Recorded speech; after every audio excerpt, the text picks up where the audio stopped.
Assalamualaikum warahmatullahi wabarakatuh. Bismillahirrahmanirrahim. Alhamdulillah. Alladzi bi ni'mati tatimmu shalihat. Nahmaduhu wa nasta'inuhu wa nastaghfiruh. Wa na'udzu billahi min syururi anfusina wa min sayyiati a'malina. Man yahdihillahu fala mudilla lahu wa man yudlil fala hadiyalah. Nashhadu an la ilaha illallah wahdahu la syarika lah wa anna Muhammadan abduhu wa rasuluhu la nabiyya ba'dah. Allahumma salli wa sallim wa barik wa an'im ala nabiyyina wa rasulina sayyidina Muhammadin sallallahu alaihi wasallam wa ala alihi wa sahbihi ajma'in wa ba'd. Hadirin yang Allah muliakan, alhamdulillah kita panjatkan puji dan syukur kita kepada Allah tabaraka wa ta'ala. Alhamdulillah segala puji bagi Allah yang dengan nikmat, taufik dan karunia-Nya amal soleh bisa kita laksanakan dan bisa disempurnakan. Dan kita juga berlindung atas keburukan diri kita dan kelemahan serta kelalaian amal yang kita kerjakan. Semoga Allah Subhanahu wa taala memberikan taufik menerima dan menyempurnakan apa yang kita kerjakan dengan tidak maksimal. Amin ya rabbal alamin. Allahumma inna nas'aluka ilman nafi'an wa na'udzubika min ilmin la yanfa'. Dan kita minta ilmu yang bermanfaat dan dilindungi dari ilmu yang tidak bermanfaat. Sebagaimana kita mengucapkan salawat dan salam kepada Rasul kita, Nabi kita Sayyidina Muhammadin sallallahu alaihi wasallam beserta para keluarga, para sahabat dan orang-orang yang istiqomah berjalan di bawah naungan sunnah beliau sampai hari kiamat kelak. Hadirin yang Allah muliakan, kembali kita bersyukur kepada Allah Subhanahu wa taala. Dan kembali kita ingatkan kita berada di bulan mulia, bulan Dzulqa'dah, bulan dari 4 bulan haram di mana amal ibadah pahalanya dilipat gandakan oleh Allah. Dan dosa pahalanya dosanya dilipat gandakan oleh Allah Subhanahu wa taala. Dan bulan ini pun dinamakan salah satu bulan haji sebagaimana firman Allah dalam surat Al-Baqarah ayat 197, Al-Hajju Ashhuru Ma'lumat. Oleh karena itu hadirin sekalian, yang pertama, marilah kita maksimalkan hari-hari ini. Jangan anggap biasa, walaupun terkesan biasa-biasa saja. Mungkin hari-hari ini tidak ada event yang meriah atau ada hal meriah yang berkaitan dengan amal ibadah, atau suasananya tidak seperti Ramadan, tidak seperti Dzulhijjah, tidak seperti Al-Muharram. Namun itu tidak merubah hakikat dan tidak merubah status. Justru itu menjadi peluang bagi kita untuk mendapatkan tambahan bonus pahala. Karena beribadah di waktu yang dilalaikan, apalagi waktu itu waktu yang spesial, waktu yang favorit seperti Dzulqa'dah, itu pahalanya bertambah, hadirin. Nabi SAW bersabda, al-ibadatu fil haraji kal hijrati ilayya. Beribadah di waktu haraj, di waktu fitnah, di waktu manusia lalai, itu pahalanya seperti berhijrah kepada diriku. Itu yang disampaikan oleh Nabi kita alaihi salatu wassalam. Oleh karena itu maksimalkan. Dan begitulah orang-orang besar bermain. Mereka tidak mengikuti pola hidup mayoritas. Makanya ulama mengatakan uhjur awaidahum. Mereka punya pola sendiri, makanya mereka jadi orang-orang besar. Kalau mereka mengikuti keumuman, maka hasilnya juga keumuman. output tergantung input hadirin. Kalau inputnya sama maka hasilnya outputnya pun sama. Pola para juara itu selalu berbeda dengan kebanyakan. Semua hal, di semua bidang dalam kehidupan. Para juara, orang-orang spesial itu selalu punya pola yang berbeda. Dan itu bukan eksklusif. Tetap baik di masyarakat, tetap ramah, tapi polanya beda aja. Gitu loh. Semua demikian, mau bicara dunia olahraga, dunia bisnis, dunia industri, dunia ini. Itu profesor-profesor itu atau misalnya peneliti-peneliti papan atas itu kerjanya lab, bolak-balik ya rumah lab. Yang lain ada isu itu mereka tetap aja research di lab. Atlet-atlet papan atas tetap aja masuk ke camp pelatihan terus bolak-balik gitu aja.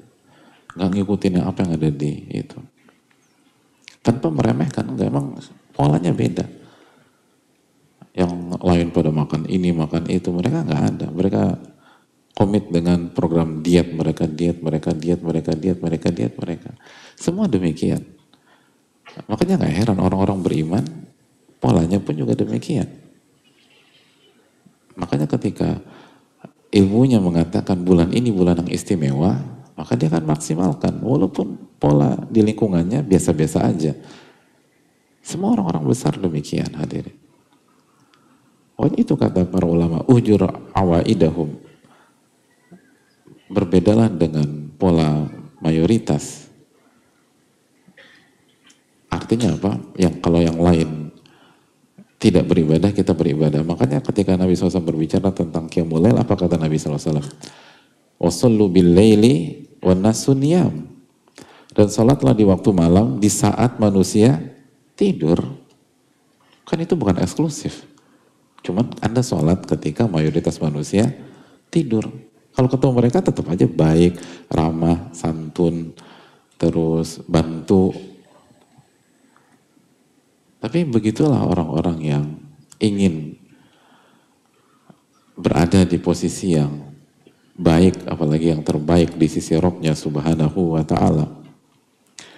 Oleh karena itu hadirin, ini yang perlu kita camkan dan maksimalkan Dzul Qa'dah.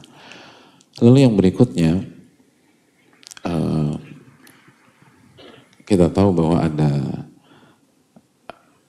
kita akan masuk Idul Adha dan salah satu syiar adalah menyembelih hewan kurban. Dan kita masih punya waktu berapa lagi hadirin? Berapa minggu lagi ya? Hampir 3 minggu ya. Hampir 3 minggu. Ya 3 minggu kurang lebih. Tolong maksimalkan. Tolong maksimalkan. Artinya upayakan kita berkurban pada tahun ini tanpa memaksakan melakukan hal yang haram, takalluf dan seterusnya, tidak, tapi upayakan kita berkurban. Makanya saya ingin sampaikan di sini karena kita masih punya 3 minggu lagi. Masih ada yang bisa kita upayakan, mungkin kita cari side job, kita berusaha dan seterusnya, kita tambah waktu. Mungkin ada barang-barang yang sekunder atau tersier yang bisa kita jual sehingga kita bisa beli seekor kambing atau sapi atau unta. Ada unta nggak di sini? Ya, tapi kan bisa. Poinnya gini loh, jangan pasrah gitu lah. Kayaknya enggak. Coba dulu lah. 3 minggu tuh bisa diperjuangkan dengan taufik Allah. Asal kita jujur sama Allah. Saya mau berkurban tahun ini. Saya mau berjuang. Kenapa demikian? Karena nama ibadahnya aja berkurban gitu loh. Berkorban. Udah jadi bahasa Indonesia. Berkorban. Jadi spirit pengorbanan tuh harus ada di balik hewan kurban kita itu. Jadi upayakan behind the scene-nya dari kambing yang kita korbankan atau sapi, itu ada pengorbanan benar-benar. Bukan hanya sekilas gitu aja, enggak. Harus ada pengorbanan. semakin ada pengorbanan di balik seekor hewan kurban, atau 2 ekor atau 3 ekor tersebut, semakin kita bisa menghayati, semakin besar pahalanya, dan bisa merubah diri kita dengan taufik dari Allah Subhanahu Wa Taala itu. Beda lah orang yang berkorban misalnya 1 kambing karena dia memang punya uang 500 juta terus dia ambil beberapa juta untuk satu ekor kambing dan nggak ada beban sama sekali. Cuma dia lihat, oh, aku mau yang ini nih, transfer selesai, dengan orang yang nabung. Terus dia lihat waktu tinggal 3 minggu lagi, saya harus ngapain ya? Dihubungin temennya gitu loh, gue bisa nyuci mobil lo deh asal dapat sekian. Terus hubungi lagi temannya, gue bisa kerjaan apa sih untuk dapat tambahan, sampai di last minute dia bisa beli seekor kambing. Itu mungkin pas nyembelih nangis hadirin, dan ngerasain banget nih pengorbanan gue nih gitu. Itu berkorban. Lo kan kita tahu sejarahnya apa? Sejarah berkorban apa sih? Santai-santai gitu. Nabi Ibrahim ngelihat foto kambing, kayaknya ini oke nih. Gimana mah? Oke nggak mah? Nanya sama Hajar gitu alaihissalam. Enggak, aku suka yang itu, suka yang tanduknya kurang. Cari-cari lagi. Gini mah, oke? Oke. Kan nggak gitu.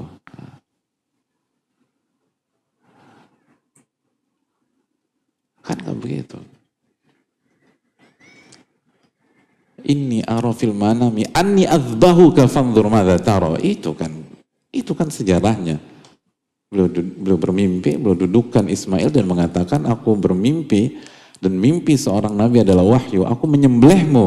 Bagaimana menurutmu wahai anakku? Ya abati fa'al ma tu'mar satajuni insyaallahu minas sabirin. Wahai ayahanda, lakukan yang Allah perintahkan. Insya Allah engkau mendapatkan aku termasuk orang-orang yang sabar. Itu berkorban. Kenapa seringkali kita nggak pernah dapat esensi dari kurban, padahal kita berkorban. Seringkali kita nggak bicara nggak berkorban, yang berkorban pun karena begitu aja. Jangan-jangan karena nggak ada esensi pengorbanan dari setiap ekor hewan kita tersebut. Makanya mumpung masih ada 3 minggu lagi, perjuangkan hadirin, perjuangkan, dan jangan pernah meremehkan kemahakuasaan Allah dalam kasih kita rizki. Asal misinya clear gitu deh. Asal misinya clear. Jelas. Karena Nabi kita SAW bersabda, in al-ma'una ta'ti minallahi alal abdi ala qadril mu'na kama qala. Nabi kita SAW atau fima makna mengatakan pertolongan dari sisi Allah berikan kepada seorang hamba sesuai dengan tanggung jawab, sesuai dengan ujian, kalau bahasa kita sesuai dengan misi tersebut. Kalau tanggung jawab kita besar, Allah kasih pertolongan besar. Makanya niatkan. Kalau dari sekarang kita nggak niatkan, jalanin gitu aja, kemungkinan besar kita nggak akan menyembelih tahun ini. Tapi kalau kita berjuang, cari pekerjaan yang halal. Kapan lagi saya bisa nyembelih nih? Saya ingin korbankan itu. Namanya juga berkorban, harus ada yang dikorbankan. Namanya juga berkorban. Iya kan? Nama ibadahnya apa? Berkorban atau menyisihkan. Nah, hadirin. Berkorban. Adha. Tadhiyah, pengorbanan. Makanya hari rayanya namanya Idul Adha. Pengorbanan. Bukan sebatas menyisihkan, pengorbanan. Dan apa yang sudah kita korbankan untuk bisa mendapatkan 1 ekor kambing atau 1/7 sapi atau mungkin 1 ekor sapi. Itu esensi. Mumpung hadir, mumpung. Kalau enggak, kita kehilangan momen. Apalagi kondisi sekarang. Kondisi yang enggak mudah buat iman kita. Kondisi yang enggak mudah untuk ketakwaan kita. Kalau kita enggak memanfaatkan setiap momen yang Allah kasih, kapan lagi?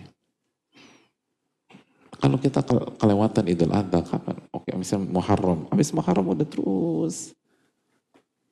Nanti baru dapat momen di Rajab, bulan haram, lalu berapa lagi di Ramadan. Masih agak lama, maka maksimalkan momen ini. Jadi nama ibadahnya Tadhiyah, nama hari raya Idul Adha. Pertanyaannya, apa yang sudah kita korbankan untuk bisa nyembelih, untuk bisa berkurban pada tahun ini, dan tempuh jalan yang halal. Gitu. Jangan berkorban, jangan maksa terus pakai jalan yang haram, itu nggak benar. Jangan tuh maling motor terus biarin gue berkorban di penjara 2 minggu. Yang penting tahun ini bisa nyembelih sapi, ya nggak juga hadirin. Itu haram. Tapi lakukanlah, cari pekerjaan sampingan, bantu orang, segala macam. Doa sama Allah, sujud, minta sama Allah. Saya ingin berkorban ya Allah. Tapi saya nggak punya duit nih, gimana? Tapi masih ada 3 minggu lagi. Engkau maha kaya, tolong kasih. Tolong bukakan tuh pintu rezeki. Al-Fattah, wahai yang maha pembuka. Bukakan pintu rezeki. Bukakan pintu ide, bukakan pintu gagasan. Bukakan pintu di mana aku bisa memperjuangkan gitu. Mau 3 minggu. Masih bisa bismillah. Dan jujur gitu. Dan banyak hal yang sebenarnya bisa kita korbankan. Mungkin kita bisa korbankan liburan yang sudah kita rencanakan. Sekali aja. Gitu loh. Memang ada uang tapi untuk liburan bisa nggak dikorbankan sekali aja misalnya. Atau rencana mau beli motor untuk ini, oke beli motornya tapi nggak usah yang spek yang ideal, asal fungsional aja. Fungsional nanti kalau Allah berkahi korban kita kan, waman yattaqillah yaj'al lahu makhraja wa yarzuqhu min haitsu la yahtasib. Barang siapa yang bertakwa, Allah akan berikan solusi dan Allah akan berikan rezeki dari arah yang tidak ia duga-duga. Terkadang kan kita sangat idealis dalam masalah barang-barang dunia, tapi minimalis kalau bicara ibadah, amal soleh, dan seterusnya. Jadi ini yang perlu dicamkan. Oh masih 3 pekan. Berkorban lah. Gitu lah. Itu hal yang penting. Karena nama ibadahnya aja sudah tadhiyah atau dzabhul adahi, memotong hewan kurban. Lalu yang berikut yang terakhir kembali ingin kami ingatkan jamaah sekalian tentang pentingnya ibadah haji. Walillahi 'alan nasi hijjul baiti man istata'a ilaihi sabila. Dan hak Allah yang wajib ditunaikan oleh manusia adalah pergi haji jika dia mampu. Jika dia mampu hadir, bukan jika dia mau. Ini bukan mau atau tidak. Jika dia mampu, bukan jika dia merasa siap, bukan. Jika dia mampu. Dan syaitan seringkali buat kita nggak merasa siap. Dan insya Allah mudahkan hadirin. Tinggal jujur, niat, lalu pelajari. Ini bukan sebuah hal yang ribet segala macam kalau Allah mudahkan.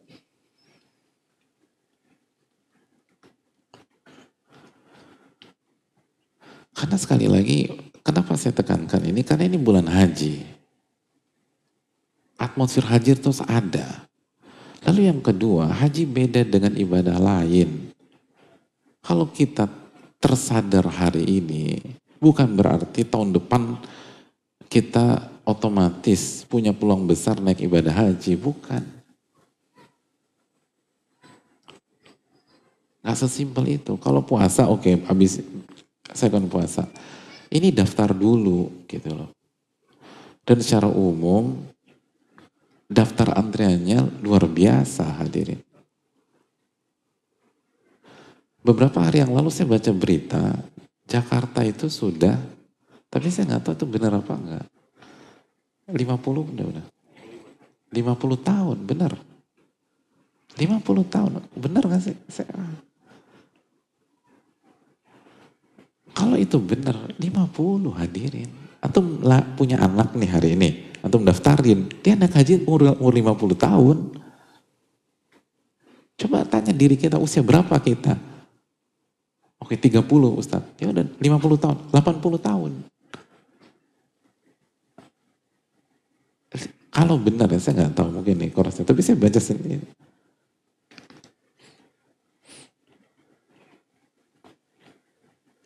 Cuman saya tahu aja orang yang harusnya udah nunggu lama nih, harusnya berangkat 2000 2000 berapa? 2020. 2020. Karena kondisi ini kelempar ke 2024 gitu. Ke 2024 ada. Ya orang beda-beda ya gitu. Jadi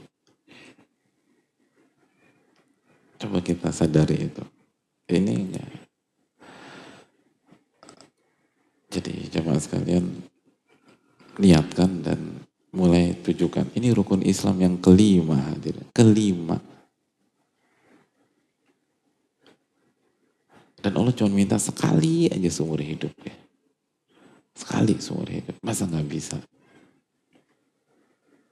Dan seringkali ini bukan tentang uang hadirin. Tentang kejujuran.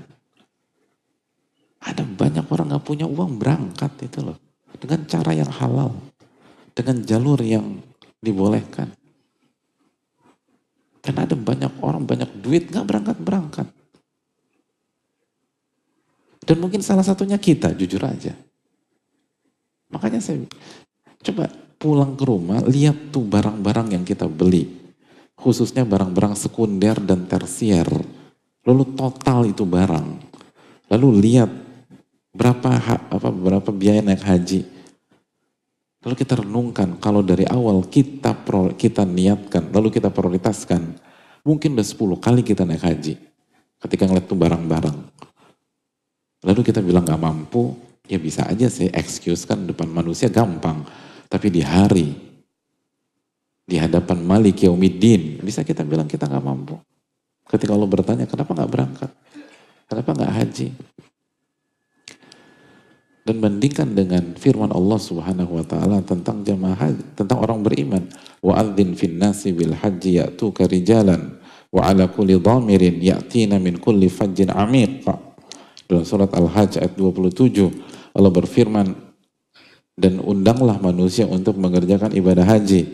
Maka orang-orang beriman akan datang ke sana walaupun berjalan kaki.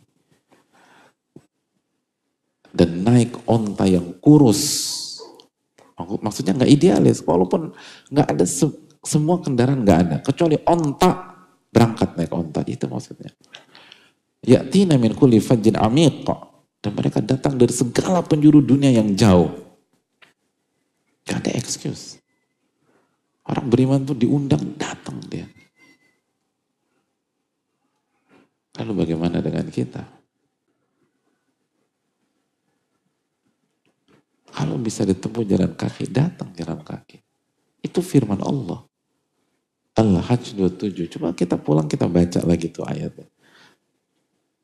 Ya'tu kerijalan, mereka akan datang dengan jalan kaki. Jalan kaki adik. Bagaimana dengan kita? Hidup cuma sekali. Jangan sampai karena kelalaian kita, karena ketidaksadaran kita nggak pernah di sana. Sekali aja. Rugi. Demi Allah rugi. Dan ini bukan hanya tentang kewajiban. Ini tentang doa di Arafah. Tentang doa di Masy'aril Haram. Tentang tawaf mengelilingi Ka'bah. Ifadah, tentang sa'i. Tentang doa di Sofa, doa di Marwah. Tentang melihat ke tanda-tanda kebesaran Allah. Tentang booster keimanan. Itu semua itu aja deh.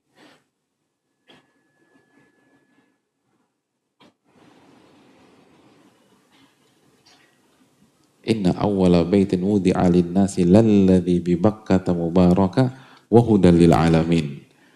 Di Mekah yang diberkahi. Ini tentang perjalanan menuju negeri yang diberkahi. Wa hudan lil alamin. Dan tempatnya hidayah bagi alam semesta. Hidayah. Kita butuh hidayah hadirin. Itu luar biasa. Oleh karena itu, mumpung masih dalam suasana bulan haji, agendakan Agendakan. Mulai nyicil. Nabung. Walaupun sehari 1.000 nih, 1.000. Walaupun sehari 1.000. Nabung hadir. Ya kapan berangkatnya? Kalau sehari 1.000. Ini tentang kejujuran. Coba jujur. Coba tanya diri kita, udah pernah nabung belum? Nggak usah bicara tentang 20 tahun, 30 tahun, 40 tahun. Udah pernah nabung atau belum?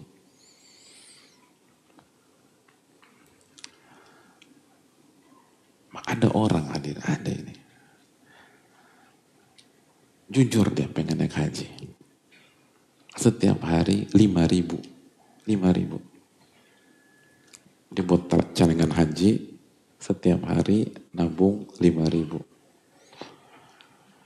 Itu setiap masukin 5.000, dia doa sama Allah. Sambil nangis hadirin. Ya Allah, saya pengen haji, ya Allah. Sambil nangis. Pengen dia haji. Lalu setelah itu dia masukkan 5.000 tersebut.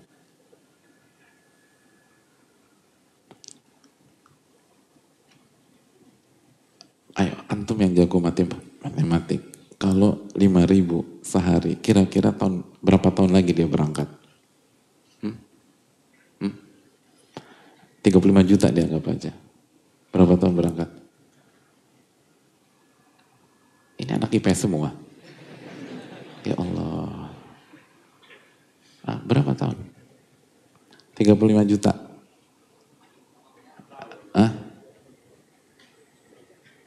Berapa tahun? 18. 18 sampai 20. Ini gimana sih ini hadirin? Masa khilaf juga masalah ini? Hitung beneran, hitung. Jangan pakai hati nurani, jangan. Hitung beneran. Berapa? 18, 19.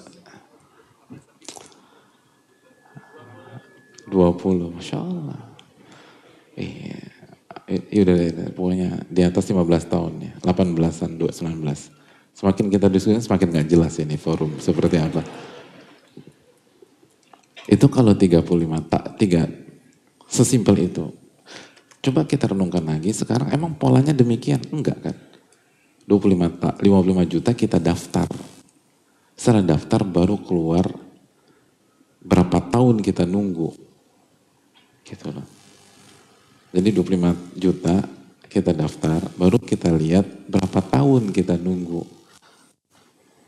Jadi antum bayangin kira-kira tahun berapa dia berangkat.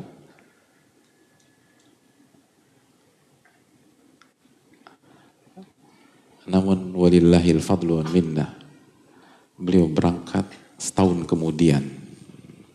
Setahun kemudian berangkat. Ini tentang kejujuran hadirin. Setahun kemudian berangkat beliau. Dengan cara yang halal. Emangnya kalau kita ikhtiar dari kanan, solusinya pasti dari kanan hadirin? Enggak. Wa yarzuqu min haitsu la yahtasib. Allah kan kasih rezeki dari arah yang tidak ia duga kok. Emangnya kalau kita berjuang dari sisi kiri, pasti solusinya dari sisi kiri? Enggak. Itu teori dari mana?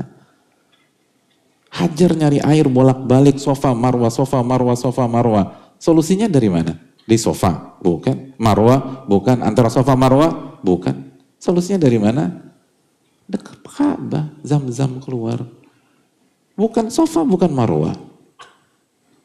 Ini tentang kejujuran. Intasdukillah yasdukka. Jika Anda jujur sama Allah, Allah akan wujudkan cita-cita Anda. Itu kata Nabi kita alaihi salatu wassalam. Jadi masalah kita nomor 2 kan Allah dalam masalah haji. Ya pantas gak dibantu sama Allah. Orang gak ngundang kita, kita datang. Allah ngundang kita gak datang-datang. Jangan salahkan siapa-siapa. 5.000 sehari. Itu siapa yang bisa menjelaskan secara logika ya, tahun depan bisa berangkat? Nggak mungkin lah. Tak bisa tuh kalau Allah ala kulli syai'in qadir. Allah lihat kejujuran kita, berangkat kita.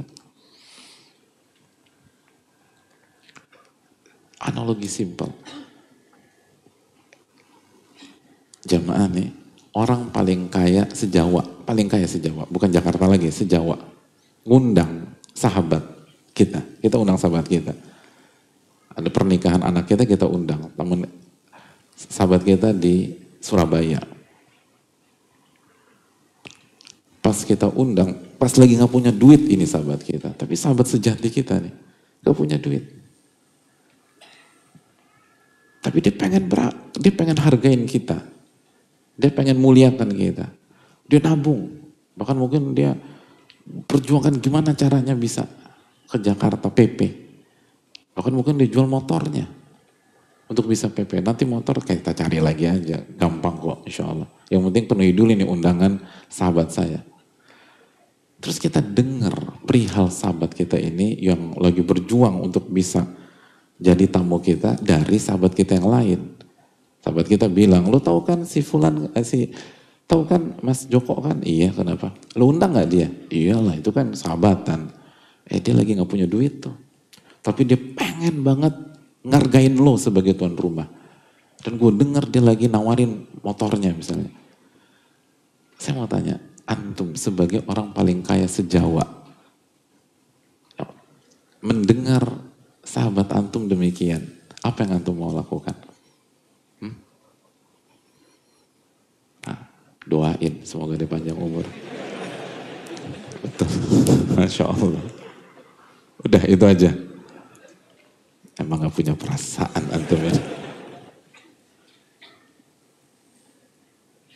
Pertama doain jelas, yang kedua antum hubungi aspri antum. Mas, tolong urus semuanya. Kalau perlu berikan tiket bisnis. Saya mau beliau ada di acara saya. Gimana ceritanya? Atur akomodasi, cari hotel bintang 5 yang dekat gedung, lalu pastikan beliau pulang dengan nyaman. Kita terharu lah hadirin. Ini sahabat kita, bela-belain mau ke tempat kita. Saya ingin tanya, mana yang lebih pengasih lagi maha penyayang? Mana yang lebih pengasih dan penyayang? Kita atau Ar-Rahman Ar-Rahim? Masa Allah nggak atur antum ketika Allah lihat antum nangis, minta, ya Allah saya pengen haji, terus nabung. Masa enggak ini ya hadirin?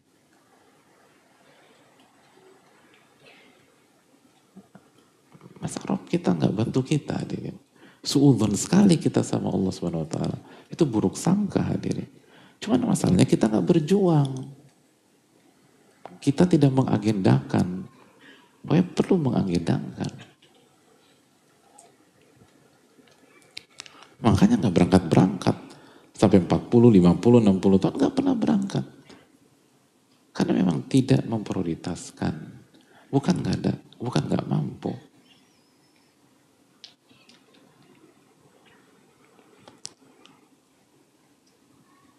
Itu yang perlu kita tanamkan. Ini tentang kita. Adapun tentang saudara kita, husnudzon, baik sangka. Oh mungkin beliau nggak bisa. Tapi ini tentang kita, udah. Kan juga kita nanti di akhirat dihisap masing-masing. Kan nanti kita di hari kiamat pertanyaannya dua. Min aina iktasabah wa fima anfaqah. Dari mana Anda dapatkan uang itu dan kemana Anda gunakan, belanjakan dan alokasikan? Dua. Dan siapa kita kalau tanya, kok nggak haji mas? Anda kenapa nggak haji?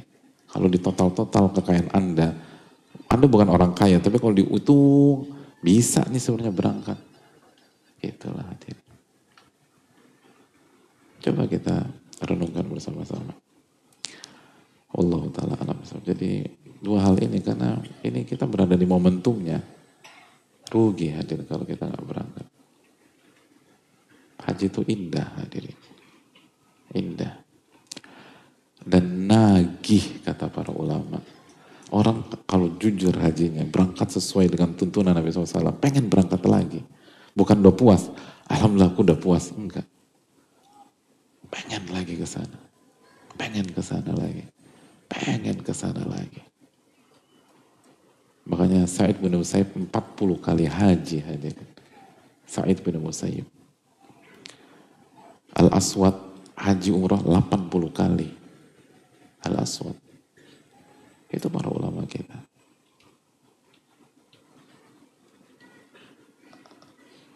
Dan antum harus lihat suasana Arafah hadirin. Bagi yang belum pernah haji ya, Arafah itu Mina tanggal 10, wih luar biasa hadirin. Indah hadirin, indah. Itu pemandangan yang sangat indah di muka bumi ini. Musdalifah itu loh. Rugi kalau kita nggak memaksimalkan hal tersebut. Minta pertolongan kepada Allah. Dan jangan sampai momentum itu lepas. Kita kembali bersama Tadhkiratus Sami dari Al-Imam Ibnu Jamal Kinani rahimahullahu ta'ala, buku yang mengajarkan kita bagaimana beradab dengan ilmu. Dan beradab dan ilmu adalah salah satu syarat agar kita mendapatkan ilmu nafi. Karena beradab dengan ilmu adalah salah satu bentuk memuliakan ilmu. Pada saat kita beradab dengan teman kita, berarti kita memuliakan dia. Pada saat kita beradab di hadapan orang tua kita, berarti kita memuliakan orang tua kita. Pada saat kita beradab di hadapan keponakan, anak, atau anak kecil, maka kita memuliakan dan menghormati dia. Dan begitu juga ketika kita beradab dengan ilmu, maka kita memuliakan ilmu. Dan jika kita memuliakan ilmu, maka kita akan mendapatkan ilmu nafi. Kita akan mendapatkan ilmu nafi. Itu hal penting yang perlu kita camkan bersama-sama, dan itu yang kita butuhkan.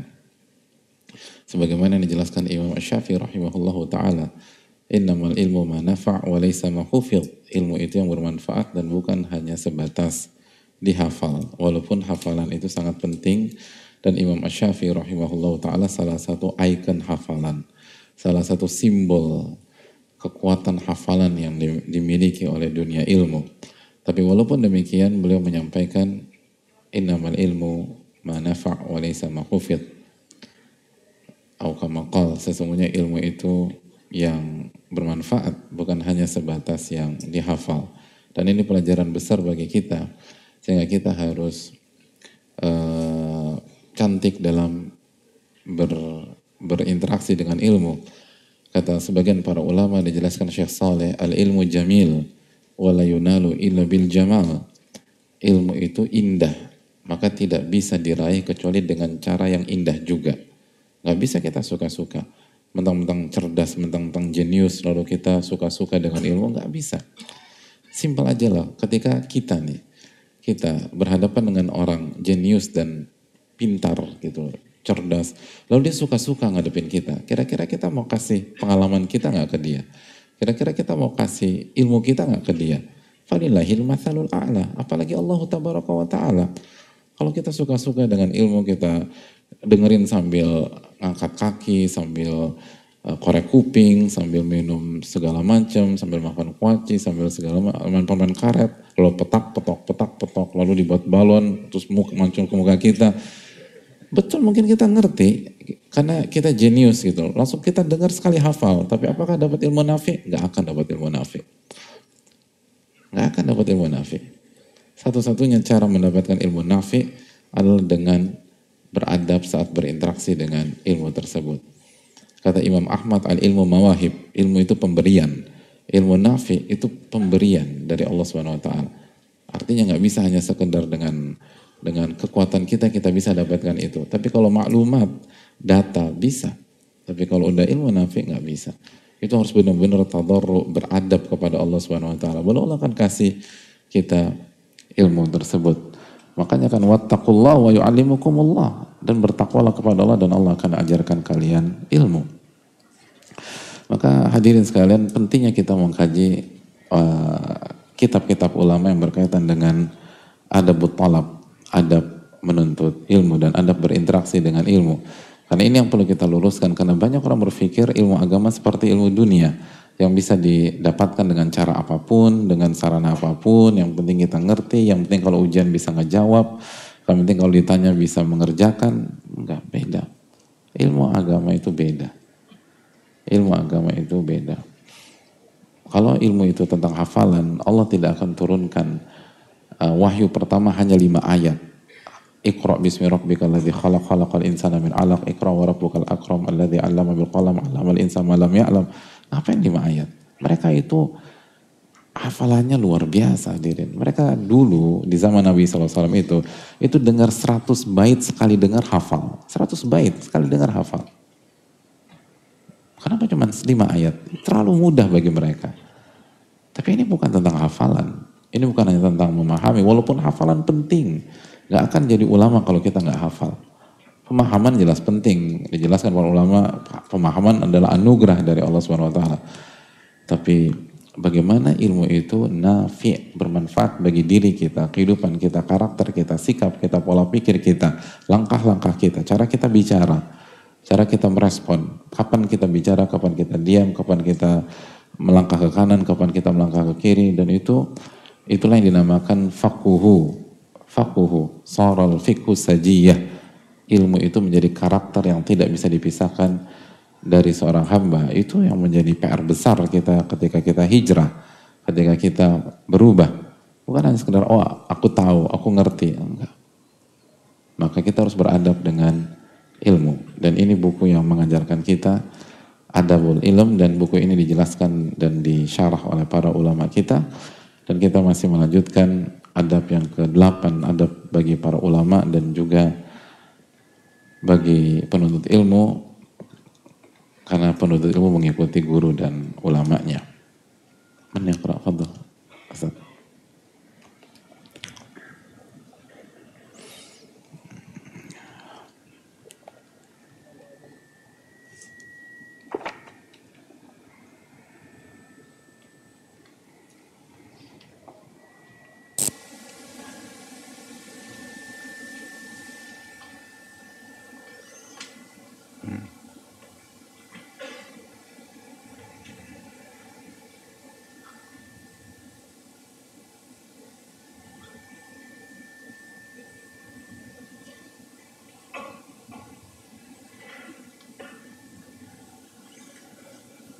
Bisa?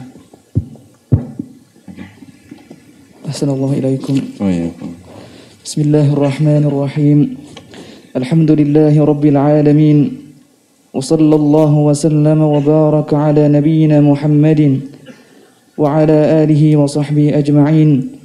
Allahumma ighfir lana wa li ustadzina wa li walidayhi wa walidina wa li masyayikhihi wa masyayikhina wa lil mu'minina ya rabbal alamin. Amin.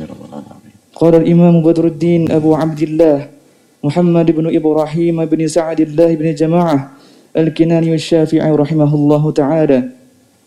الثامن معاملة الناس بمكارم الأخلاق من طلاقة الوجه وإفشاء السلام وإطعام الطعام وكظم الغيظ وكف الأذى عن الناس واحتماله منهم والإيثار وترك الاستئثار والإنصاف وترك الاستنصاف وشكر التفضل وإيجاد الراحة وسعي في قضاء الحاجات وبذل الجاه في الشفاعات والتلطف بالفقراء والتحبب إلى الجيران والأقرباء والرفق بالطلبة وإعانتهم وبرهم كما سيأتي إن شاء الله تعالى. Nah, bismillah, alhamdulillah, wassalatu wassalamu ala rasulillah. Berkata Ibnul Jama'ah Al-Kinani Syafi'i rahimahullahu ta'ala, Al-Thamin, lalu beliau mengatakan At-tahabbub ilal jirani wal aqriba. Kita sudah bahas tentang tetangga, dan yang kedua ini al-aqriba, orang kerabat. Jadi salah satu adab yang harus dimiliki oleh talibul ilm, penuntut ilmu, adalah membangun hubungan dengan kerabat, bersikap baik dengan kerabat atau keluarga besar, sambung tali silaturahim, dan benar-benar punya perhatian. Jadi beradab dengan ilmu, diantara caranya adalah kita harus perhatian dengan kerabat kita, sesuai dengan kemampuan kita masing-masing dan sesuai dengan keterbatasan kita masing-masing dan kultur di keluarga masing-masing. Karena urf atau kultur di keluarga, setiap keluarga seringkali berbeda. Ada yang dalam sebuah keluarga besar harus ngumpul minimum setahun sekali ketika di Lebaran. Ada yang kulturnya ngumpul setahun 2 kali, ada yang kulturnya ngumpul setiap bulan. Semua kembali kepada kultur masing-masing. Ada yang nggak perlu ngumpul, yang penting via telepon atau sekarang pertemuan-pertemuan online dan seterusnya. Jadi nggak ketemu fisik tapi tetap kontak, tetap WA. Itu yang harus dilakukan. Dan itu sangat menentukan keberkahan ilmu kita. Ini penting. Ini yang membedakan ketika kita bahas bab ini secara umum atau kita bahas di dalam kitab Tazkiratus Sami. Bahwa kebaikan kita dengan keluarga besar, kebaikan kita dengan kerabat, sama saudara, itu sangat menentukan keberkahan ilmu kita, kemanfaatan ilmu kita.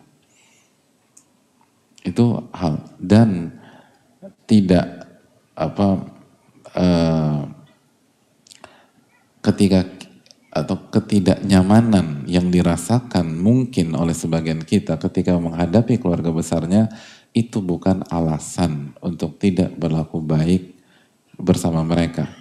Bahkan, sekali lagi, bahkan itu salah satu bentuk ujian dari Allah Subhanahu wa Ta'ala.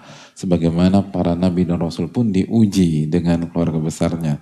Sebagaimana Nabi kita Muhammad SAW diuji dengan orang-orang Quraisy. Dan kita tahu orang Quraisy adalah leluhur beliau, buyut beliau yang bernama Fihr. Jadi ketika kita mengatakan bahwa Nabi SAW menghadapi orang-orang Quraisy, itu artinya Nabi SAW menghadapi keluarga besarnya sendiri. Nabi SAW ingin dibunuh oleh orang Quraisy, itu artinya Nabi ingin dibunuh oleh keluarga besarnya sendiri. Nabi SAW dicaci maki oleh orang Quraisy, itu berarti Nabi SAW dicaci maki oleh keluarga besarnya sendiri. Difitnah oleh orang-orang musyrik Quraisy, itu berarti Nabi SAW difitnah oleh orang-orang musyrik atau keluarga besar beliau yang musyrik dari keturunan Quraisy. Itu intinya. Jadi kita bukan orang pertama jika kita diuji dengan hal tersebut. Jadi bukan alasan keluarga lo tuh enak, kalau keluarga gue kan begini. Lo justru itu intinya, hadirin. Itu intinya. Dan kita harus punya perhatian dengan masalah ini. Dan kita harus mikir, bersikap baik dengan mereka. Walaupun mereka gak nyaman, walaupun mereka menganggap kita aneh atau segala macam karena ketidaktahuan mereka mungkin dan lain sebagainya. Itu adalah inti salah satu ujian yang memang Allah berikan setelah kita hijrah, ketika kita belajar. Dan sekali lagi kita bukan orang pertama yang diuji seperti itu. Nabi kita SAW diuji dengan keluarga besar. Bukankah Nabi Yakub juga diuji dengan mayoritas anak-anak beliau yang menyingkirkan anak kesayangan beliau Yusuf alaihissalam? Itu ujian orang-orang. Itu bukan hal aneh. Bukan hal yang aneh, bukan hal yang mengejutkan bagi orang yang tahu sejarah peradaban manusia dan sejarah para nabi dan rasul dan sejarah para sahabat radhiyallahu taala anhum, lalu sejarah para ulama. Itu semua. Maka bersikap baiklah. Apalagi sekali lagi secara umum, banyak dari kita ketika tidak mendapatkan dukungan dari keluarga besarnya, itu secara umum mereka belum tahu, hadirin. Mereka nggak ngerti. Dan juga salah satu alasannya kita belum bermain cantik di hadapan mereka. Jujur aja, apakah kita sudah menjalankan sunnah Nabi SAW di hadapan mereka? Belum. Kita masih banyak kekurangan. Dan kekurangan kita, blunder kita, kebodohan kita, karena kita berproses, itu seringkali memperkeruh suasana. Sehingga stigma-stigma yang awalnya berada di benak mereka dan tidak kuat, itu seolah-olah dibenarkan dengan sikap kita, cara bicara kita, mungkin terkesan angkuh dan lain sebagainya. Walaupun mungkin kita nggak ada niat juga, tapi karena kebodohan kita, ketidaktahuan kita, dan lain sebagainya, akhirnya terkesanlah sebuah profil seperti itu. Maka marilah kita introspeksi diri, marilah kita minta pertolongan kepada Allah Subhanahu wa Ta'ala dan benar-benar memperhatikan masalah ini. Karena inilah sunnah Nabi Sallallahu Alaihi Wasallam dan sangat ditekankan. Dan inilah salah satu hakikat dari kebaikan, albir. Sebagaimana firman Allah dalam surat Al-Baqarah ayat 177. Allah berfirman, "Laisal birra an tuwallu wujuhakum qibalal masyriq wal maghrib." Bukan albir atau kebaikan yang sejati kalian sebatas menghadapkan wajah kalian ke timur dan ke barat. Walakin albirra man amana billah. Namun kebaikan sejati itu, kata Allah, adalah pada saat Anda beriman atau seseorang beriman kepada Allah, wal yaumil akhir, dan beriman kepada hari akhir, wal malaikati wal kitabi wan nabiyyin, dan beriman kepada malaikat, beriman kepada kitab, beriman kepada para nabi, wa atal mala ala hubbihi dzawil qurba wal yatama wal masakin, dan ia mengeluarkan hartanya yang ia cintai untuk siapa? Dzawil qurba, kerabat, keluarga besarnya. Ia keluarkan harta yang ia cintai. Wa atal mala ala hubbihi. Dia suka banget sama tuh harta, tapi dia kasih untuk keluarganya. Untuk keluarganya, untuk kerabatnya. Maka itu albir, itu kebaikan sejati, dan itu membuat ilmu kita bermanfaat. Membuat ilmu kita berkah. Membuat ilmu kita berkah. Makanya Ali bin Abi Thalib radhiyallahu ta'ala an pernah mengatakan, la an asila akhan min ikhwani bidirhamin ahabbu ilai min an atasaddaqa bi 20 dirhama. Aku memberikan atau aku menyambung silaturahim kepada salah satu saudaraku, kerabatku dengan 1 dirham, itu lebih aku sukai daripada aku bersedekah ke orang lain sebanyak 20 dirham. Jadi 1 dirham untuk keluarga besar atau untuk kerabat itu lebih besar pahalanya dibanding 20 dirham ke orang lain. Itu maksudnya. Itu yang dipahami oleh Ali bin Abi Thalib radhiyallahu taala anhu. Semoga Allah meridhoi beliau. Itu poinnya. Jadi hadirin Allah muliakan. Ini yang seringkali kita lupa. Seringkali kita lupa. Dan ini bukan hanya Ali bin Abi Thalib radhiyallahu ta'ala, Atha bin Abi Rabah, salah satu ulama besar di masa tabi'in, mengatakan, la dirhamun ada'uhu fi qarabati. 1 dirham yang aku berikan ke keluarga besarku, ke kerabatku, ahabbu ilai min alfin ada'uha. Itu lebih aku cintai dibanding 1000 dirham yang aku berikan kepada orang luar yang kesulitan. Jadi bukan hanya kasih orang luar biasa, orang luar yang kesulitan. Jadi 1 dirham yang aku kasih ke kerabatku, itu lebih aku sukai daripada 1000 dirham yang aku kasih ke orang luar. Ke teman, ke orang sana, segala macam. Ini kerabat. Lalu ada yang bertanya kepada beliau, ya Aba Muhammad, wahai Atha bin Abi Rabah, wa in kana qarabati mithli fil ghina. Saya mau tanya engkau, apakah konsep ini juga berlaku jika kerabatku sekaya aku gitu loh, seperti aku dalam kekayaan. Jadi orang akan terbesit itu kalau saudaranya miskin atau kerabatnya miskin. Kalau kerabatnya sama-sama kaya gimana? Kata Atha bin Abi, wa in kana agna minka, walaupun saudaramu lebih kaya darimu gitu. Jadi walaupun saudaramu lebih kaya darimu, kasih dia, itu lebih afdal. Jadi jangankan sekaya kamu, lebih kaya dari kamu, kasih dia. Hadirin Allah muliakan, dan itulah sunnah Nabi kita Sallallahu Alaihi Wasallam. Hadirin sekalian, kan Nabi SAW kalau kasih kerabat kan 2 pahala, shadaqatun wasilah, sedekah dan silaturahim, dan pahala silaturahim itu sangat-sangat besar. Sangat-sangat besar. Kata Nabi SAW, inna sadaqata alal miskin, sedekah untuk fakir miskin, sadaqatun, pahalanya 1, sedekah. Wa ala dhirrahim, tapi kalau kasih ke ke kerabat yang punya hubungan rahim, dapat 2, sadaqatun wasilatun. Dalam hadis riwayat Al-Imam An-Nasai. Jadi itu yang perlu kita camkan.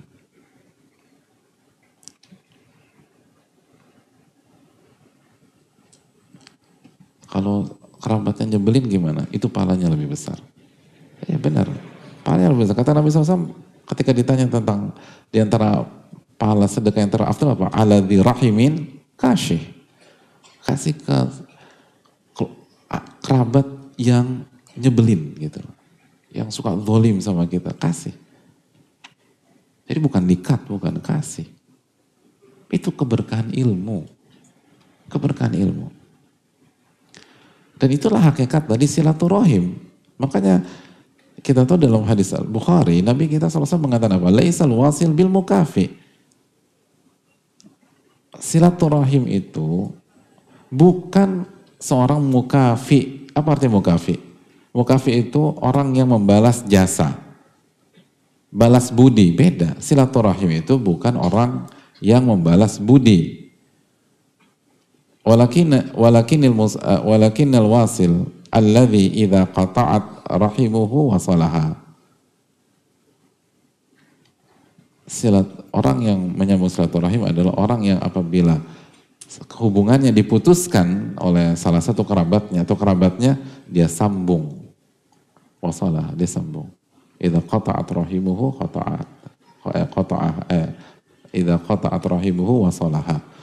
Kalau hubungannya diputuskan, kalau misalnya telepon nggak diangkat, WA nggak dibalas dan seterusnya, dikasih ini ditolak atau dicuekin, dia sambung terus, dia sambung terus. Itu yang dinamakan menyambung tali silaturahim.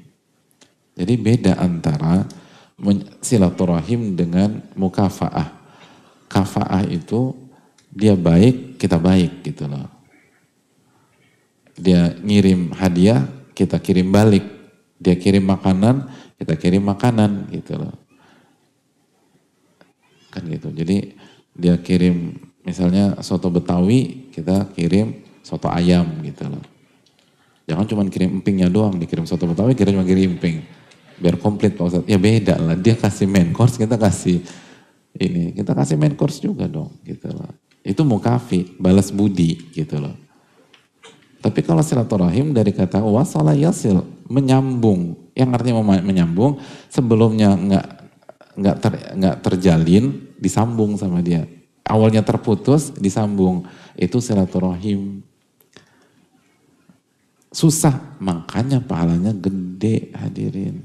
Makanya menjadi jembatan agar ilmu kita berkah, ilmu kita ilmu nafi.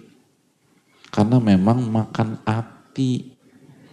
Bahkan bukan hati, ampela segala macam itu kalah gara-gara rasa. Jadi ini nggak nyaman. Dan keluarga sendiri loh, itu paling nggak enak. Keluarga sendiri tuh nyuekin kita tuh paling nggak enak. Makanya pahalanya besar. Pahalanya adalah umur dipanjangkan, rizki dilapangkan, kan gitu hadirin sekalian. Itu kan yang dijanjikan oleh Allah dan Rasulnya. Yang dijanjikan oleh Allah dan Rasulnya. Man ahabba an yubsata lahu fi rizki wa yunsa'a lahu fi athari falyasir rahimahu kama qala sallallahu alaihi wasallam. Barang siapa yang ingin rizkinya dilapangkan dan usianya dipanjangkan, maka sambunglah tali silaturahim. Jadi salah satu ciri khas orang yang ngaji adalah menjaga hubungan. Walaupun mungkin nggak setiap saat kumpul dan seterusnya. Tapi harus dijaga gitu loh. Mungkin kita nggak bisa, makanya Al-Khatib Al-Baghdadi dalam Jamili Akhlaqir Rawi wa Adabi Sami kan membawakan keterangan ulama apa punya man waqa'a fil hadits ihtasabahu ahluhu gitu. Man waqa'a fil hadits ihtasabahu ahluhu kama qala. Barang siapa yang menggeluti ilmu, khususnya ilmu hadis, yang dalam konteks ini ilmu hadis, tapi secara umum ilmu agama, maka ihtasabahu ahluhu, maka keluarganya berharap pahala dari Allah. Barang siapa yang belajar menuntut ilmu, maka keluarganya mengharapkan pahala. Nah, itu kultur para ulama kita dulu. Kalau ada di antara keluarga besarnya menuntut ilmu, maka yang lain mengharapkan pahala dari Allah. Apa maksudnya? Saya pengen tahu. Hah? Apa? Enggak. Abu Hanifah kaya. Ibnu Mubarak kaya. Terus ada banyak orang, Ibnu Hajar kaya. Nggak semuanya bangkrut. Gitu lah. Kalau antum bangkrut, nggak semuanya seperti antum. Enggak, bercanda. Nah, syukuran. Bukan itu. Ada yang tahu? Ada.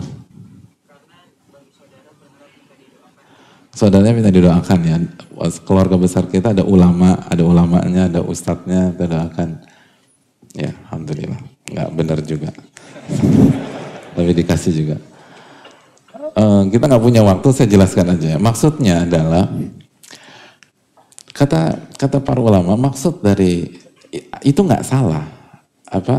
Man talabal hadits aflas itu ada sebanyak barang siapa yang benar-benar menuntut ilmu hadits maka dia rentan bangkrut. Itu ucapan para ulama. Jadi atau misalnya keluarganya berharapkan dapat berkahnya dan seterusnya, itu clear, benar, tapi bukan itu konteks dari ucapan ini. Konteks dari ucapan ini maksudnya adalah orang yang benar-benar belajar atau lagi belajar itu tidak seperti masyarakat umum. Akan mempengaruhi waktunya dengan keluarga.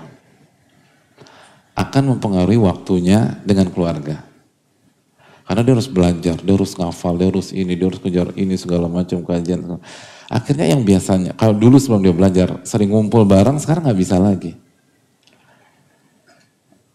Yang dulunya sering jalan-jalan nggak bisa. Bukan nggak mau, tapi dia harus ini. Maka sekali lagi,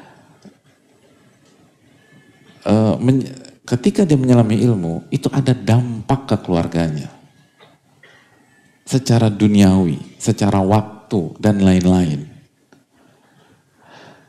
Nah, maka keluarganya mengharapkan pahala dari kerugian tersebut. Itu maksudnya. Dari keluarga, itu poinnya. Jadi, kita ngumpul-ngumpul, aduh aku nggak bisa, aku harus ini, aku harus ngafalin, atau aku udah kelas taksin nih, atau aku ada kajian, ya udah kita sabar deh gitu. Semoga dapat pahala gitu lah. Semoga ketidakhadirannya membuat kita dapat pahala misalnya gitu. Demikian. Atau kalau zaman dulu apalagi kan harus rihlah, harus safar seterusnya gitu. Dan bahkan itu apalagi kalau dulu ya, itulah yang dialami misalnya istri dan anak-anak. Tapi bukan ditelantarkan, enggak. Tapi kehidupan mereka beda. Dan makanya istri para ulama secara umum tuh memang udah dipersiapkan untuk itu. Mentalnya tuh bukan mental yang nanti jalan-jalan ke sinilah, ke situlah, dan seterusnya. Gitu. Ya simpel aja ya. Kan misalnya misalnya kita punya majelis nih, malam Ahad gitu loh. Emangnya semua istri antum ridho kita antum ada di sini? Gitu. Coba jujur. Gitu lah. Misalnya. Ridho nggak kira-kira? Ridho. Kenapa? Karena belum punya istri. Kan gitu. Jadi ya ridho lah nggak ada istrinya. Kayak yang punya istri kan butuh waktu gitu ya, cemberut lah, kesel lah, terus buat MOU lah, dari sini harus makan malam bareng, makanya pada Isya langsung beranjak langsung pergi gitu misalnya ya. Tenang, jangan baper. Nggak, belum tentu juga ke sana. Tapi pokoknya memang nggak mudah gitu loh. Itu kira-kira, jadi kalau keluarga kita misalnya harus berkorban, harus nyesuaiin schedule karena ada jadwal kajian dan seterusnya, bayangin gak sih dulu para ulama kita bagaimana? Atau misalnya guru-guru kita seperti apa? Gitu. Ya seperti itu. Nah pada saat mereka harus quote and quote menghadapi ketidaknyamanan itu, maka mereka mengharapkan pahala dari Allah Subhanahu wa Ta'ala. Itu poinnya. Nah, makanya kita harus ngerti, peka gitu loh sama keluarga besar kita atau keluarga kita. Jangan langsung antum nih ahli dunia, nggak benar. Emang berat gitu loh. Yang biasa, apalagi yang biasa keluarganya ngumpul bareng segala macam. Sekarang misalnya kita udah dianggap kok nggak kayak dulu. Nah kita harus netralisir dengan hal lain atau minimum sabar lah gitu loh. Ya emang begitu, sabar. Nanti mungkin hari ini mereka nggak ngerti, tapi bulan depan, setahun ke depan dan seterusnya, insya Allah lo kasih hidayah. Jangan kita langsung tabrakin lagi dan seterusnya. Jangan, nggak mudah. Dan bisa jadi ini bukan tentang keluarga besar, ini tentang keluarga inti kita. Nggak mudah memahami bahwa dunia ilmu tuh beda. Nggak bisa dikiaskan, nggak bisa disamakan. Kenapa kamu gini, yang lain gitu? Ya beda gitu. Dulu para ulama lebih mana? Ya seperti misalnya kayak Imam Ahmad 2 kali keliling dunia untuk menuntut ilmu. Emangnya nggak berdampak ke keluarga misalnya demikian. Dan lain sebagainya. Para ulama safar ke sana dan mereka dulu nggak ada pesawat, nggak ada ini, mereka jalan naik onta, emang ditinggal-tinggal. Tapi mereka nggak zalim hadirin. Dan mereka memang mendidik demikian. Dan ini sebenarnya nggak ada bedanya juga dengan para ahli-ahli di bidang yang lain yang kalau mau jadi pakar atau master kelas di bidangnya dia harus korbankan banyak hal, khususnya waktu dengan orang-orang yang dia cintai. Sama sebenarnya. Nah, tapi kita harus ngerti gitu loh. Makanya kita berbuat baik, ilmunya berkah, kirim gitu loh. Ya nggak apa-apa, habis dari sini ajak makan istri atau anak-anak, terus kasih reward gitu loh. Terus bersama, ini penting, ini keberkahan ilmu sekali lagi. Keberkahan ilmu itu dengan keluarga. Nah kalau setiap kita concern dengan keluarga masing-masing, maka akan tercipta lingkungan yang solid gitu loh. Kita nggak usah mulai dengan orang lain dulu. Coba kita mulai dengan kita masing-masing. Kalau kita fokus dengan ini, kan akan ketemu semua tuh. Tanpa kita sadari. Dan tanpa kita paksa-paksakan. Dan akan berjalan sangat berjalan secara natural. Sekali lagi ini tentang keberkahan ilmu kita. Dan mereka berdampak, merasakan dampaknya ketika kita belajar. Jadi kita harus ngerti. Dan ingat penuntut ilmu adalah orang yang bisa melihat masalah dari berbagai macam angle. Khususnya angle pihak yang sedang kita hadapi. Kata Nabi SAW, la yu'minu ahadukum hatta yuhibba li akhi ma yuhibbu li nafsi. Tidak beriman salah seorang dari kalian sampai ia menginginkan untuk saudaranya apa yang dia inginkan untuk dirinya sendiri. Ketika secara umum tabiat kita ingin dimengerti, kita harus bisa mengerti posisi dia gitu loh. Itu penting. Penuntut ilmu itu diminta untuk bisa mengerti banyak posisi di masyarakat. Oh iya ya, berat ya memang ya. Saya biasa ngumpul sama mereka. Sekarang saya agak sibuk segala macam. Pasti itu nggak mudah bagi mereka dan seterusnya. Udah, jadi lebih baik, lebih hangat, lebih itu atau kirim segala macam. Atau paling nggak jangan buat masalah dan tetap akhlakul karimah dan lain sebagainya. Kalau kita masih minim istighfar, taubat kepada Allah, ada kesalahan dan ngaku aja. Jangan ditabrakkan, jangan begitu. Dan salah satu poin yang perlu dicamkan hadirin sekalian bahwa memang seringkali ujian itu ada dalam keluarga, khususnya keluarga besar kita. Dan seringkali ada sebagian pihak itu lebih cair, lebih humble, lebih hangat kalau sama teman-temannya dibanding sama keluarga.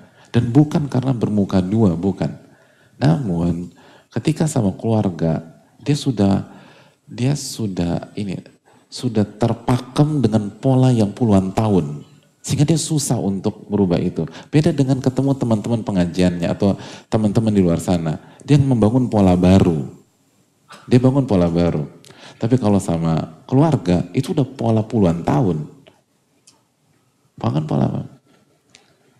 Makanya coba kita lihat ya, anak bungsu, misalnya anak paling kecil, yang dari kecil sungkan dan gak berani bicara sama kakak paling tuanya, itu sampai usia 50 tahun kayak gitu terus. Secara umum, anomali selalu ada, tapi secara umum demikian. Orang yang misalnya dari kecil berantem aja, nanti usia 50 tahun berantem lagi nanti. Dan kita yang sering kali nggak mengerti peta suka bilang, ini kok udah tua-tua kayak anak kecil ya? Bukan, ini pola yang sudah kebangun dari kecil. Susah diinikan. Makanya memang perjuangan berat di keluarga. Perjuangan berat di keluarga besar. Karena sering banyak dari kita sudah terbangun pola dan pola itu keliru. Pola itu salah. Lalu untuk merubah lagi itu butuh effort. Maka jangan berkecil hati, itu poin saya. Dan belum tentu bermuka dua. Kayaknya saya munafik deh kalau di rumah tuh kayaknya, kan ada sebagian dari kita tuh di rumah tuh kaku, nggak enak segala macam. Tapi kalau di luar bisa ketawa seterusnya. Tapi kalau kita lihat, nggak, dia bukan munafik, dia takut sama Allah dan seterusnya. Walaupun dia nggak sempurna, dia baru belajar. Kenapa itu menyebabkan? Karena di keluarganya itu pola sudah terbangun dari dia kecil. Sekarang usianya mungkin 30 tahun, 40 tahun. 40 tahun dengan pola tersebut bisa dirubah dengan hitungan bulan? Tidak. Bisa dirubah dengan uang 1-2 tahun? Belum tentu. Illa ayasya Allah, kecuali memang dirahmati dan dimudahkan oleh Allah, itu perkara lain. Namun ini yang perlu kita camkan. Jadi tetap berjuang dengan keluarga besar kita, karena sekali lagi ini salah satu syarat agar ilmu kita berkah dan ilmu kita nafi. Dan ketika kita merasa nggak maksimal di keluarga, jangan berkecil hati, jangan langsung memvonis diri. Biasa syaitan kan selalu membuat kita patah arang. Coba lagi, coba lagi, coba lagi, karena memang membangun atau merubah pola yang sudah terbangun puluhan tahun itu sangat-sangat sulit. Sebagian ulama mengatakan seperti Hujatul Islam dan lain-lain rahimahullah, yang salah satu hal yang paling sulit dalam kehidupan adalah merubah kebiasaan, merubah pola. Itu susahnya minta ampun. Tapi kalau bangun pola baru dengan teman-teman baru, apalagi teman-temannya baik-baik, atau apalagi lebih soleh dari kita, itu mungkin kita akan lebih mudah untuk beradaptasi. Karena kita lagi ngebangun pola baru gitu. Sama kita ketika kita mau bangun, ini tanah merah, tinggal bangun aja. Ini bangunan tua yang udah salah tapi pondasinya kuat banget segala macam, susah, kita harus hancurin dulu, bahkan kadang-kadang pakai dinamit biar diledakin dan seterusnya. Itu kalau bangunan, kalau keluarga kita dikasih dinamit kan berantakan semua, ribut deh, pecah, nggak bisa. Makanya banyak doa, banyak takarub sama Allah agar Allah mudahkan kita. Ini yang kita bisa sampaikan pada kesempatan ini. Kita dengar azan lalu sedikit kita kasih kesempatan tanya jawab. Wassalamualaikum warahmatullahi wabarakatuh.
Bismillah, alhamdulillah, wassalatu wassalamu ala rasulillah. Assalamualaikum warahmatullahi wabarakatuh. Waalaikumsalam warahmatullahi wabarakatuh. Izin bertanya, saya laki-laki usia 29 tahun. Jika ada tabungan pas-pasan untuk memilih salah satu dari daftar haji atau menikah, mana yang paling dianjurkan duluan? Barakallahu fiik, jazakallahu khairan.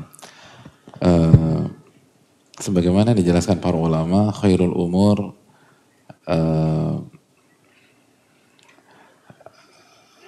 mufassal, sebaik-baik perkara seringkali itu harus diperinci.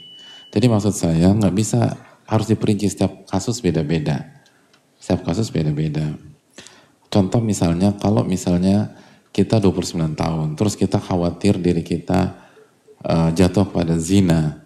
Terus kalaupun kita mau berangkat haji, mampunya reguler. Dan misalnya di sebuah daerah, misalnya provinsi, nunggunya 50 tahun. Usia 29 tahun, takut zina, daftar haji dulu. Berarti insya Allah dia akan berangkat di usia berapa? 79 tahun. Berarti kemungkinan dia nikah di usia berapa? Mungkin 80 tahun. Ya kan gak bisa seperti itu, hadirin. Ya udah dia nikah dulu gitu loh. Dan bisa jadi kasus yang lain beda. Dia bisa dia punya jalur yang halal, legal untuk misalnya haji tahun ini. Terus juga dia pengen nikah tapi juga calonnya belum ada. Ini kesempatan doa di Arafah gitu loh. Jangan nunggu istri dulu. Kesempatan doa di Arafah, minta semaksimal mungkin. Itu doa di Arafah sebaik-baik doa, hadirin. Angkat hal-hal besar dalam hidup kita ketika di Arafah. Jadi setiap orang beda. Wallahu ta'ala misal.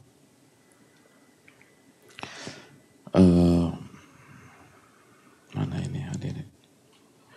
Assalamualaikum Ustaz. Waalaikumsalam warahmatullahi wabarakatuh. Saya Alfian dari Bandung. Saya dan istri baru saja ditinggal anak kami usia 2,5 tahun.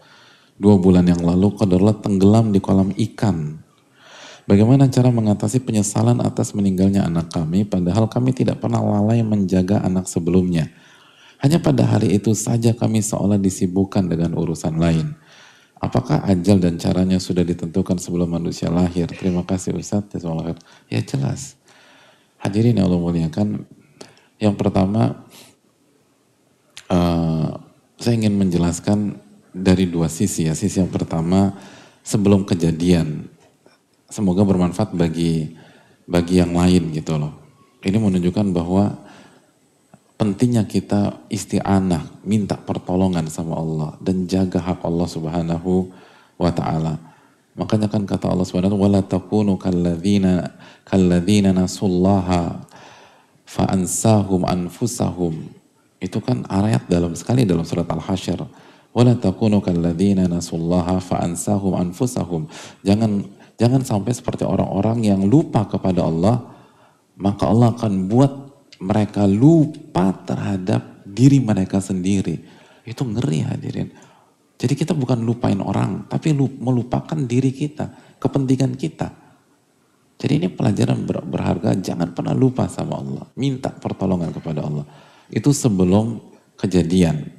Makanya kan fikih itu dibagi 2 dalam satu kotak. Fikih qoblal wuku dan fikih ba'dal wuku. Fikih sebelum kejadian dan fikih setelah kejadian. Sebagaimana riwayat dari Abdullah bin Abbas.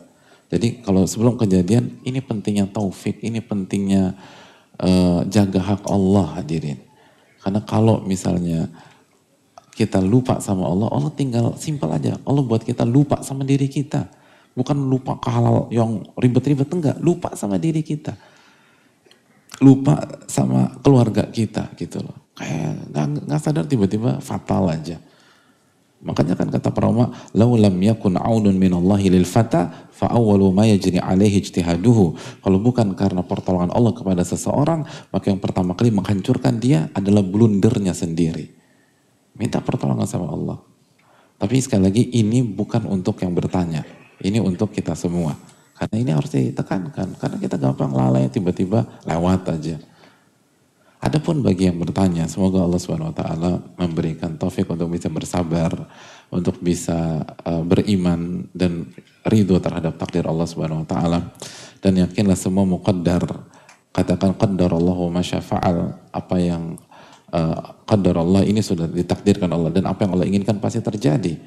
Dan kita harus yakin bahwa kalau kita bertaubat maka itu adalah amal soleh, dan amal soleh adalah ketakwaan, dan ketakwaan akan memberikan solusi dan rizki dari arah yang tidak kita duga-duga. Dan kalaupun ada kelalaian pada hari itu, dengan taubat semua akan diputihkan sama Allah Subhanahu wa taala. At-taibu minadz dzam kaman la dzanbalah. Orang yang bertobat seperti orang yang nggak punya dosa sebelumnya.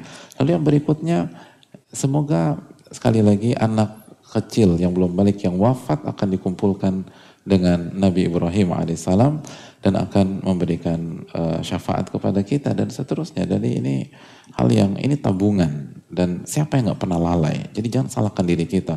Saya lalai. Siapa orang tua nggak pernah lalai? Mungkin banyak orang tua lebih lalai dari kita, tapi Allah takdirkan ke kita karena Allah tahu yang terbaik buat kita. Nggak ada, bahkan ada banyak orang tua lebih lalai dari kita, tapi anaknya jadi pintar, ada anak yang jadi soleh, gitu. Padahal lebih lalai dari kita. Jadi jangan salahkan diri sendiri. Dan syaitan akan bermain. Syaitan pasti akan bermain, akan menyalahkan, yukhawifu awliya'ah. Syaitan akan bikin takut wali-walinya. Fala takhafuhum, jangan takut sama mereka. Wa khafuni, takutlah kepada Allah Subhanahu wa taala. Jadi lupakan dan hindari bisikan-bisikan syaitan yang membuat kita merasa bersalah, terpuruk, hancur, dan akhirnya tidak produktif. Tapi taubat-taubatan nasuha, nangis sama Allah, minta ampun, lalu buka lembaran baru, lalu fight lagi ke depan, dan yakinlah kalau kita bertaubat, kalaupun ada kekhilafan atau kelalaian, Allah akan hapus dan Allah akan ganti dengan yang lebih baik. Dan ingat hadits bahwa Allah lebih gembira kepada hamba yang bertaubat seperti seseorang yang gembira ketika melakukan perjalanan jauh di padang pasir, lalu kehilangan ontanya, lalu ia putus asa, lalu ketika ia tidur, ia terbangun, ontanya ada di hadapannya, dan dia mengatakan, ya Allah, engkau adalah hambaku dan aku Rabbmu. Saking gembiranya, Allah lebih gembira dari itu. Jadi jangan pernah berpikir negatif dalam kasus seperti ini. Likulli maqam maqal, setiap kondisi ada ucapannya. Dalam kondisi ini harus konsolidasi internal. Suami istri harus solid gitu loh, dan keluarga besar harus ngedukung dan bicara tentang harapan, bicara tentang optimisme, bicara tentang ampunan, bicara tentang rahmat Allah yang sangat luas, bicara tentang inna rahmati sabaqat ghadabi, rahmatku itu mengalahkan murkaku. Dan kondisi masih terbuka lebar, dan siapa yang nggak pernah melakukan dosa dan kesalahan? Kullu bani Adam khata' wa khairul khata'ina tawwabun. Setiap manusia banyak melakukan kesalahan, dan yang paling baik adalah yang paling bertobat. Ini yang bisa disampaikan, dan mungkin beliau bisa bertemu setelah kajian nanti. Semoga Allah berikan taufik. Subhanakallahumma wa bihamdika, la ilaha illa anta, astaghfiruka wa atubu ilaik. Assalamualaikum warahmatullahi wabarakatuh. Syukran.